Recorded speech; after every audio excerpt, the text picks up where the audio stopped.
एक भारतीय लोरी एक हिंदू रानी थी। उसकी बड़ी तीव्र इच्छा थी कि उसके पुत्र इसी जन्म में मुक्ति लाभ प्राप्त कर ले। इसी उद्देश्य से उसने उन पुत्रों का लालन पोषण संपूर्ण भार अपने ऊपर ले लिया।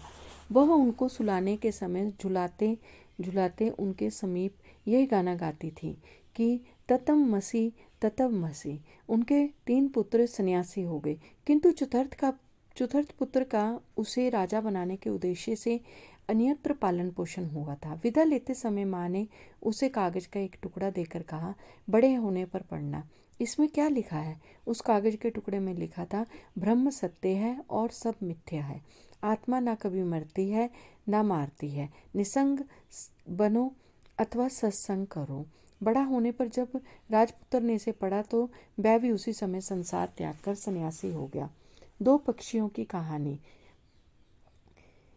स्वर्ण पंख वाले 2 पक्षी एक वृक्ष पर वास करते हैं। ऊपर जो पक्षी बैठा है वह स्थिर शांत भाव से अपनी महिमा में स्वयं विभोर रहता है, और जो पक्षी नीचे की डाल पर बैठा है वह सदा चंचल रहता है तथा वह इस वृक्ष का कभी मीठा फल कभी कड़वा फल खाता है। एक बार उसने एक अत्यंत कटु फल खाया। तब कुछ स्थिर होकर ऊपर बैठे हुए उस महिमामय पक्षी की ओर उसने देखा, किंतु फिर वह उसे शीघ्र ही भूल गया और पहले के समान ही उस वृक्ष के फल खाने लग गया। फिर उसने एक कटु फल खाया। इस बार वह फुदक फुदक कर ऊपर की ओर कूदा और ऊपर के पक्षी के कुछ समीप जा पहुंचा। इस प्रकार अनेक बार हुआ। अंत में नीचे का पक्षी बिल्कुल ऊपर के पक्षी के स्थान पर जा बैठा और अपने को खो बैठा, अर्थात ऊपर वाले पक्षी के साथ एक रूप हो गया। अब उसे ये ज्ञान हुआ कि 2 पक्षी कभी नहीं थे।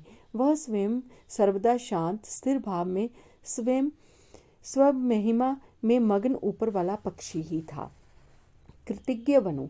यदि तुम्हें कोई गाली दे तो उसके प्रति कृतज्ञ हो, क्योंकि गाली या अभिशाप क्या है, यही देखने के लिए उसने मानो तुम्हारे सम्मुख एक दर्पण रखा है और वह तुम्हारे लिए आत्म संयम का अभ्यास करने का एक अवसर दे रहा है। अतः उसे आशीर्वाद दे दो और सुखी बनो। अभ्यास करने का अवसर मिले बिना व्यक्ति का विकास नहीं हो सकता, और दर्पण सामने रखे बिना हम अपना मुख नहीं देख सकते। देवदूत कभी कोई बुरे कार्य नहीं करते, इसलिए उन्हें कभी दंड भी प्राप्त नहीं होता, अतः वे मुक्त भी नहीं हो सकते। सांसारिक धक्का भी हमें जगा देता है, वह इस जगत स्वप्न को भंग करने में सहायता पहुंचाता है।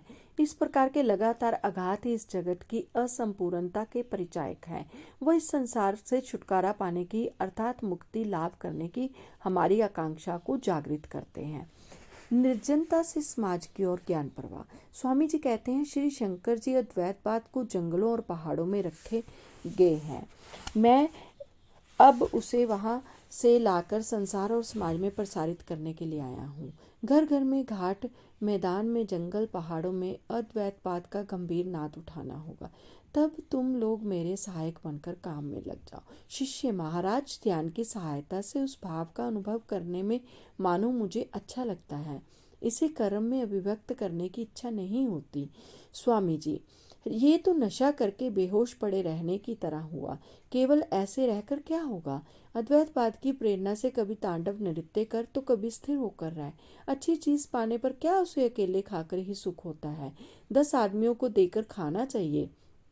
आत्मानुभूति प्राप्त करके यदि तू मुक्त हो गया तो इससे दुनिया को क्या लाभ होगा? शरीर त्याग से पहले त्रिजगत को मुक्त करना होगा, तभी नित्य सत्य में प्रतिष्ठ होगा। उस आनंद की कोई तुलना है? विज्ञात मरे केन विजिनियात। शिष्य, यदि मैं ब्रह्मा ही हूँ तो सर्वदा इस विषय की अनुभूति क्यों नहीं होती मुझे? स्वामी जी, यदि मैं तुम